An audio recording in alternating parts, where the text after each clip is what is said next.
Alex, you guys got the you get a 20-point lead there early in the second half, and they come back. Obviously, there was foul troubles. It seems like the press might have bothered you a little bit. I mean, was there a sense of worry in the timeouts as they made that comeback, or?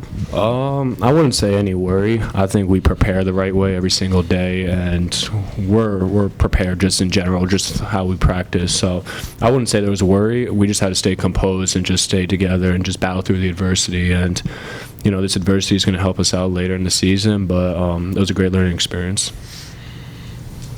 Next question.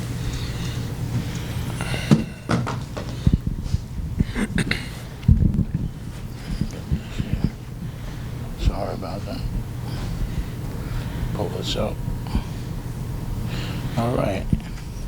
So, call you guys the 21 Club. Alex, what's it feel like leading this crew this year?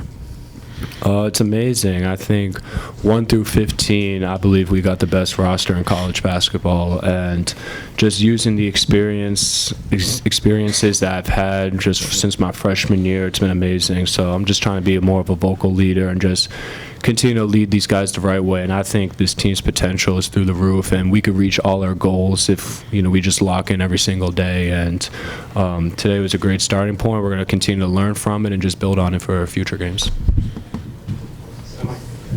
Silas,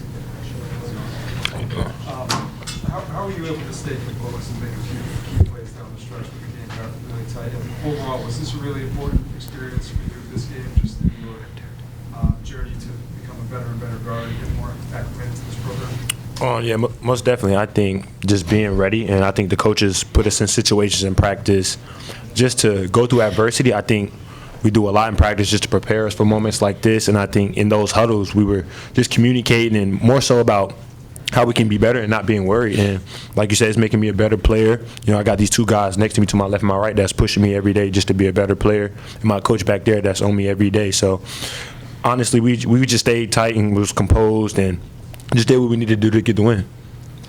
Alex, being from Southborough, Massachusetts, how did it feel to just be on the Celtics parquet floor tonight? I loved it. I definitely had this game circled when I saw our whole schedule released, and it was special. Some of my favorite games of my UConn career were the Sweet 16 Elite Eight game 2 years ago when we played here. So just being blessed to have the opportunity to come back here and play with another UConn squad was awesome, and I loved every second of it.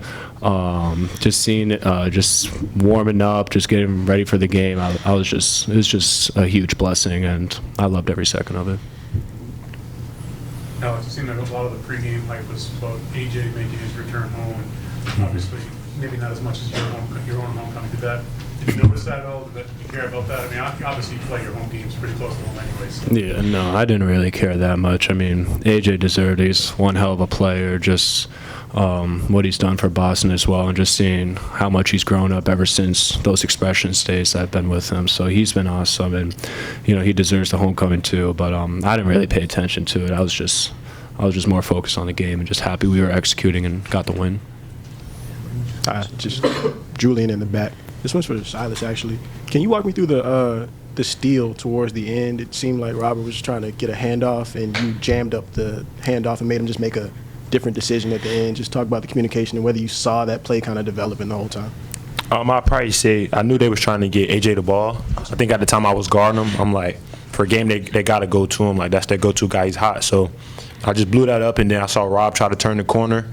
And like we talked in practice, we had to jump and swipe back to the gap, and that's just what I did. And he ended up turning the ball over, ended up being a big-time steal, and we got out of there with a win. So just, being able to follow the scout and being able to help your teammate, like I think he got a step on Malachi. So just being able to help him right there for a quick second and be able to poke it out, just being able to always follow the scout like how coaches want us to do. Last one for the student athletes. Yeah, just in general, Coach Hurley's talked about the need for you guys to be physical on both ends of the floor, and it was noticeable that with their size tonight, you were going at them the whole time.